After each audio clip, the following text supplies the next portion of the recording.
have three problems on the table. One of the problems is the security of supply.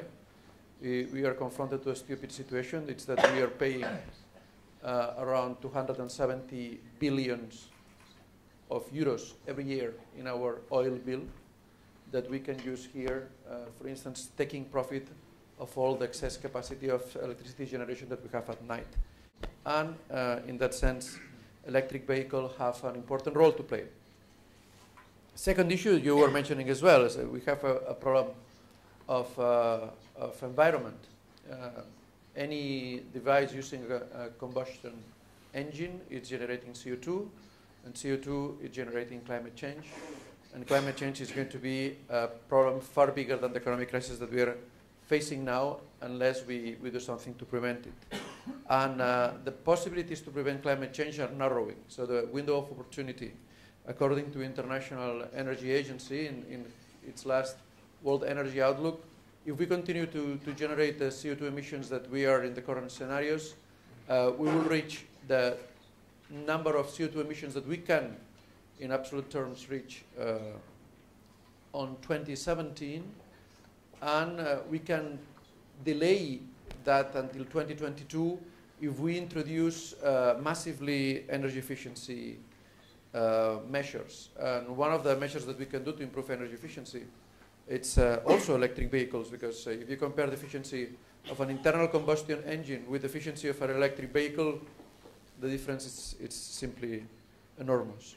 And the third issue is a question of economic crisis, because we are facing a problem of competitiveness, and we have an economy that is too much depending on the third sector, and there is a big change of shift on how our economic balance should be like. We have thought that at least 20% of our economy should be industrial sector.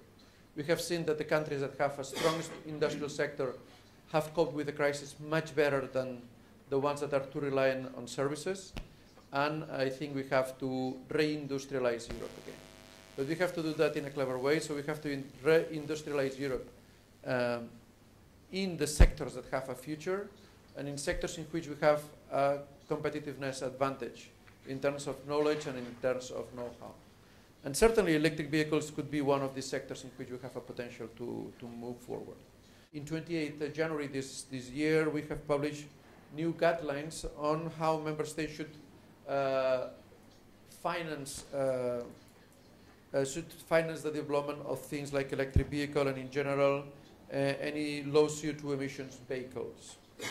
So currently the rules on financial incentives differ across the EU, and a common framework like the one that we were proposing in our communication on 20th of January will contribute to rise in sales and production of clean cars and result in lower prices for consumers. We are a street cleaning company and waste management company. We work with electric vehicles from 2009. We almost got about 300 electric vehicles. There are several types of electric vehicles that they are profitable. I mean, it was a good choice in that year to buy them. And right now we know that for several types of vehicles, we still got some problems. If we use these vehicles with a lot of kilometers, we can get the break-even point in 10 years. That's the point. The life of these vehicles is about 10 years. So for smaller vehicles, if we do 120,000 kilometers, there is not going to be any difference in cost between internal combustion vehicle and electric vehicle. This is a reality. This is not an estimation, or it's not a thought. It's a reality. This is our data. If we talk about bigger electric vehicles, as you can see, we should need about 2,044,000 kilometers to get a break-even point. This is not worth it. So we still have to work a lot, try to our electric fleets can be profitable in comparison to diesel ones. If we use small electric vehicles, just 10,000 kilometers each year, you would see that if we compare the main cost drivers, we can see that electric vehicles are about 25% more expensive than internal combustion vehicle. If we can dimensionate the batteries as the need that we have a great advantage from a private user of electric vehicles, that we know where are going to be our cars, our vehicles, we know how many kilometers each day they are going to do, and we know where they are going to sleep. So we don't have the infrastructure problem because we already got it in our facilities, and we know every day what they are doing. We can dimensionate the battery as the need that we really need. We don't need big batteries because we just need 50 kilometers each day, for example. So we don't need to have a range of 150 kilometers. So this industrialization is going to help us in investment to reduce the cost. It's really important that the charging system can identify each vehicle, because that means that we don't need one plug for one vehicle. We can have one plug for 2 or 3 vehicles. We can say that for urban services, there are several types of vehicles that we can buy them with no risk of losing money. And we think about 20 or 25,000 urban services vehicle in Spain could be electric with no risk of losing money. I appreciate the efforts of Idae, of Barcelona, Madrid. We have been participating in all the Mobile, but the public infrastructure, I think, is very good for promotional purposes, but the important thing is to install the recharge points at home. The problem is that infrastructure could be very, very expensive. For the first one, for the second one, for the third one, could be as high as 5,000 euros, 10,000 euros, it depends. It depends, the distance from his parking space to the power supply. It depends. So we have to finance these wall boxes. And how? If we, for instance, are the installer, we cannot start giving loans, because, I mean, it's not my business. We need public support. Because, I mean, we have in Spain incentives for buying a car, but we have forgotten everything about deploying infrastructure. The expensive thing is civil works, you know? We need to think about how to facilitate the owners of the electric car just to install the wall box at home. You said that wall box is not expensive. I just got the price for the Renault Zoe in Belgium. 950 euro. A wall box could be as cheaper as 250 euros, you know? That price also includes installations with little works. But that's very different from 10,000 euros that you said before. Well, where is this difference coming from? No. It's I'm a bit surprised. So you say that they're as cheap as 250? But you need 10,000 euros. 10,000 or 5,000 or 3,000, I don't know. It depends. You have to go through 3 levels. I take the point that Emilio has raised in terms of the public infrastructure, charging infrastructure, which it's the debate on what's the service that it will bring in terms of really providing an emotional response to range anxiety rather than a real service in terms of slow charging. So as you know, in the last years, different initiatives have been proposed, mainly pilot or small pilots, just with few charging points to test the viability of the project. That means that only several projects, only a few had the size enough to be considered by the EIB.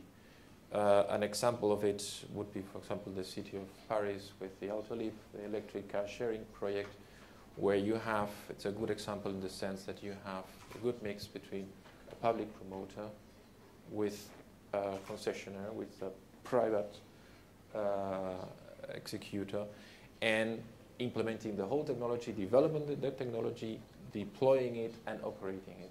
So it's an example of the whole value chain, and it's a project effectively financed by the AEDIVE. Another example is in Ireland with a national network of charging stations, etc. In the case of Spain, the proposal has been at a smaller scale and also converged with the message that Arturo reflected in terms of a certain fragmentation. So we have worked, for example, in MADEF, Madrid Electric Vehicle, supporting it with an ELENA, which is, as you saw, a technical assistant financial instrument. That means is to support the viability studies, the feasibility studies, to implement it, and that could converge finally in a loan, in a project. So the AEDIVE adapts to different proposals. Its response, let's say, it's in that sense is more technical body, so cannot play a proactive role in terms of a government or what the Commission could be more proactive in terms of incentivizing, but is on the other side ready to support this kind of initiatives once the proposals arrive. In my opinion, the best solution is the simple solution and not complicate with a lot of things. For example, wait on, Emilio. For example, we need to have a communication with all the points. Well, probably in the next years, in 5-10 years, this was necessary. But in this moment, no. This is not necessary to have a very interconnectability networks and, well, internet. No.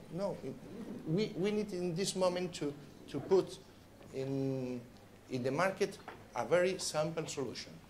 The introduction of 1 million electrical vehicles in Spain is not a problem in terms of distribution, commercialization of energy, and obviously in the case of production. Probably we will have to make the way, to prepare the way for the future. But if we are in this moment, we are thinking in the best solution, the most important is the simple solution, no to complicate. I would like to question what Mr. Juan Luis Pla was saying concerning the use of communications. We receive many calls from people that really want to use charging stations in the street, for example, and that they just want a simple solution that works in the street. We honestly don't see how to solve these problems without the use of communications. Let's say one town hall wants to give service to the customers, another town hall that is 30 kilometers away wants to give the service, and they want to interconnect themselves. It's very hard to solve that without communications. We don't want to add extra complexity, but we feel the market is demanding it. And of course, there is a need to standardize all these things. Okay.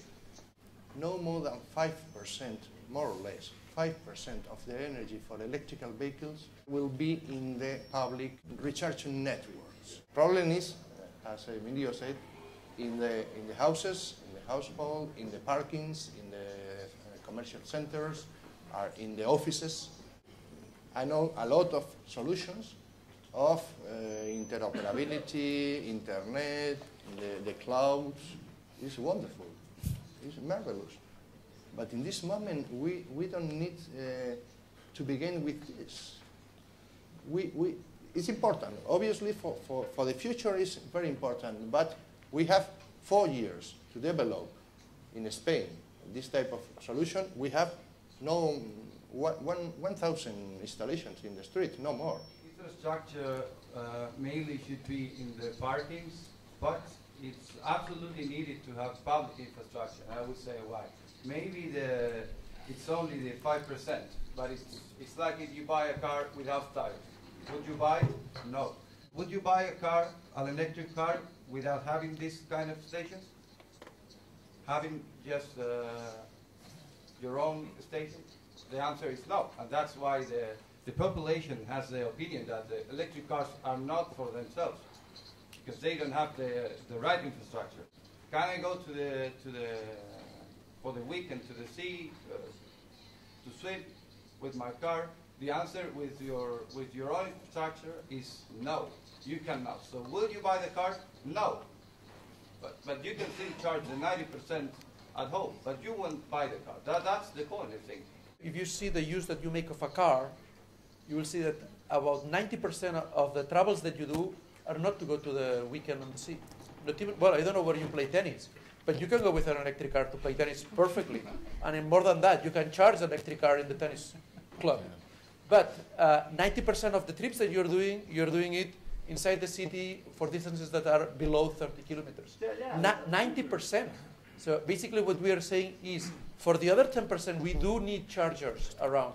But the big bank of the charging of the electricity and what could make an electric car attractive for a normal user is the normal use that you do with a car, which are distances that are below 30 kilometers. Yeah. Not going to play tennis in Wimbledon. Absolutely. Regulations for the subsidies of the purchasing for the electric cars. The system is subsidized in the Spain, but this year we lose the subsidies for the motorbikes, for the electric motorbikes. And this is very, very strategic for all Spain, not only for Barcelona and Catalonia. And one demand for us is to recover these subsidies for the next year, please. I think that it's very interesting, this idea to give a loan for the installation of the charging infrastructure. I propose you to continue working with Idae, okay, to make this possible. If not, maybe the City Council can make also the role of Idae in these terms for the municipality of Barcelona. So maybe it's something that we can discuss for the European Commission also. Congrats again for this policy, for the strategy to deploy all of this infrastructure around the Europe for the 2020. But please, our message is that learn from the experience of the local projects. We started here in Barcelona more than 250 public charge stations. Now these charge stations are empty. Okay, it's not used. But say why? We believe, this is an important question also because the market doesn't exist, no? My colleague before said, okay, how we communicate, how we disseminate through the citizens. We have also a lot of experience in this case. So the LEAF platform, we dedicate 3 years to make actions to communicate through the citizens. We cannot use this, what is the key? Is the market. We can dedicate a lot of efforts, a lot of public funding, private funding also to communicate, to say the benefits, etc. But when the user said, okay, how much cost this? 55,000, 40,000, is what you say, no? And what happened with the battery was, I don't know, maybe 5 years. So what we need the through of the consumers. And how we achieve this, for instance, the business model that some manufactured cars, some companies are doing, like Nissan or like Renault with the leasing of the battery. I think that it's a perfect example. We need to give this confidence to the final user, no? And why not? It's I don't know what doesn't exist. Why don't the car manufacturer, when they offer you the renting of the battery, why not they don't include your recharge point in your home? That the car manufacturers have very financial cost, or maybe they can do the role. The people I know, maybe that no more than 5% of them are ready to use an electric car. And from those 5%, maybe that even less than half are ready to buy an electric car. Are we doing enough in order to make, to educate the citizens, to educate the final users on the use of the electric car? What can we do in order to make more sexy the electric car for the citizens? In Europe, we have the Intelligent Energy Europe program, in which initiatives to promote the knowledge and the use and attractiveness of electric vehicles could be financed by us. So that's something to be explored. Pilot project Volare, it's also an attempt to show that electric cars are sexy. But of course there are many other options. And the thing that I like more was the presentation of Víctor. I mean, yes, we want electric cars because they are competitive. To have cars competitive, you need a little bit of help or the participation of the utilities providing special fees for night charging. We have to charge the cars at night.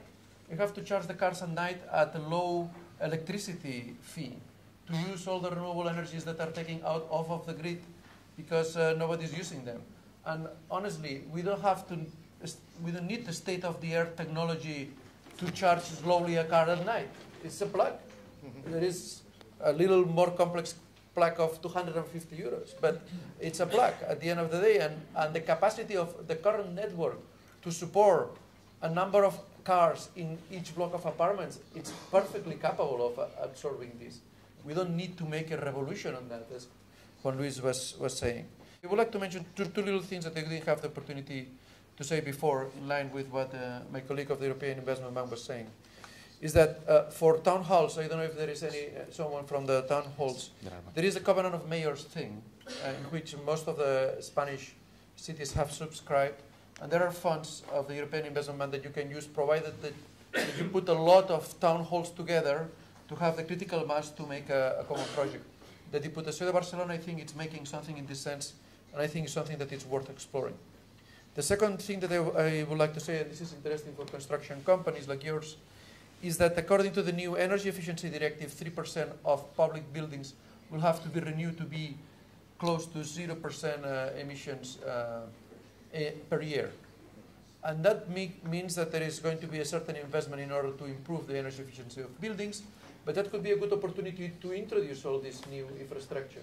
So I think it's worth exploring as well with town halls for the companies that are making energy services to offer as well to develop the infrastructure for charging electric vehicles at the moment that they make offers to improve the efficiency of the buildings that, yes or yes,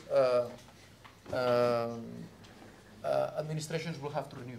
There are different financial instruments, and some of them are not so visible as would be. But for example, the Covenant of Majors, as has been mentioned, but Jessica, that has been mentioned, the AEB is behind that. So those funds are more indirect, so to say. So they don't seem to be so directly focused to electromobility, but they are there. So just to give or to confirm that the funding has different shapes, there are different financial instruments. One instrument was not covered, I think, is the TEN-T instrument, because TEN-T will, especially in the connecting urban facilities, but is already funding innovative infrastructure, mainly along the corridors of the Trans-European network, but cities are part of the TEN-T. So please look at this. Yeah. And you manage, I mean, this the member state who manage the funds.